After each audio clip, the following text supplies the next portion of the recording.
Yang saya janji dulu itu tahu bila?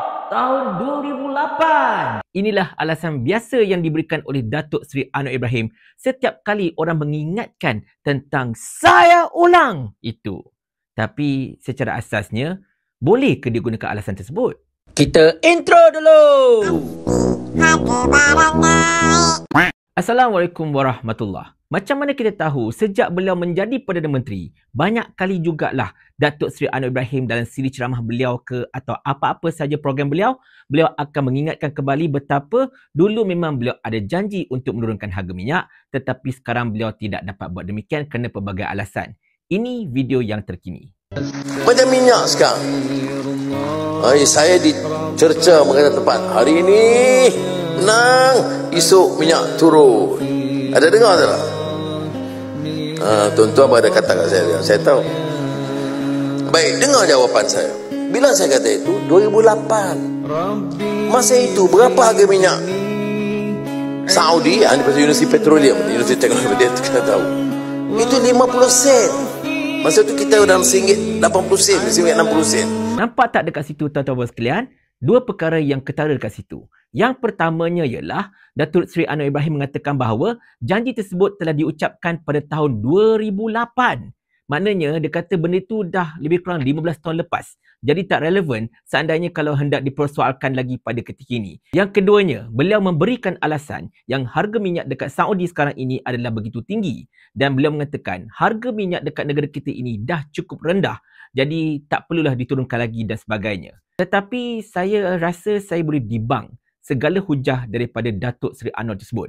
Yang pertamanya, janji beliau itu tuan-tuan dan puan-puan sekalian bukan diucapkan pada tahun 2008 sahaja, tetapi diucapkan boleh dikatakan hampir setiap kali hendak PRU beliau mengucapkan janji yang sama. Yang terkini ialah pada 17 hari bulan Julai tahun 2022. Tahun lepas je pun masalahnya ketika Kongres PKR. Ini dia. Ramai yang sindir. Pasal apa? Menang hari ini, turun minyak esok. Mengapa tak jadi? Mengapa tak jadi? Kita tak perintah. Saya tidak menjadi Perdana Menteri. Nak buat macam mana? Kalau sekarang, dengan harga minyak sekarang, tidak ada sebab minyak tidak boleh turun. Ia tidak boleh diturunkan kerana pihak penguasa yang di atas itu memikirkan cara menyelamatkan korporat di atas, dan kita memikirkan cara menyelamatkan rakyat di bawah. Itu bedanya. Saya yakin anda memang dah tengok banyak kali video ini. Dah diulang-ulang dekat mana-mana platform media sosial. Telah pun diulang siar betapa Datuk Seri Anwar Ibrahim memang telah berjanji sekali lagi pada tahun 2022 kalau beliau menjadi Perdana Menteri, segala janji-janji beliau untuk rakyat selama ini akan ditunaikan. Dan of course, beliau menyebut, kenapa harga minyak tak turun? Sebab saya bukan Perdana Menteri. Dan sekarang beliau sudah pun menjadi Perdana Menteri. Takkanlah Datuk Seri Anwar Ibrahim boleh terlupa tentang tahun 2022 kot. 2008 ingat, 2022 boleh tak ingat pula. Pelik macam tu bang. Tetapi yang keduanya, saya nak menyentuh tentang harga minyak dekat Saudi seperti mana yang telah didakwa oleh Datuk Seri Anwar Ibrahim. Dia kata, okay fine, harga minyak dekat Saudi naik, jadi kita tak payah nak bising-bising. Dulu tahun 2008, harga minyak Saudi memang rendah. Betul, betul. Tetapi saya ingin ulang kembali janji beliau pada Julai 2022 itu. Ketika itu beliau mengatakan bahawa beliau jadi Perdana Menteri, beliau akan menunaikan janji, beliau akan menurunkan harga minyak. Dan anda dapat lihat carta ini. Carta ini mencatatkan harga minyak dekat Saudi sejak suku kedua tahun 2019. Anda perhatikan, sepanjang tahun 2022 sampai sekarang, harga minyak Saudi adalah sama, iaitu RM2 lebih untuk setiap liter minyak. Dia tak pernah naik pun sejak setahun ini. Tetap kekal pada kadar RM2.33 itu. Jadi pada bulan Julai tahun lepas, ketika Datuk Seri Anwar Ibrahim mengulangi iltizam akan menurunkan harga minyak selepas menjadi Perdana Menteri, takkanlah Datuk Seri Anwar Ibrahim tidak perasan tentang harga minyak dekat Saudi pada ketika itu.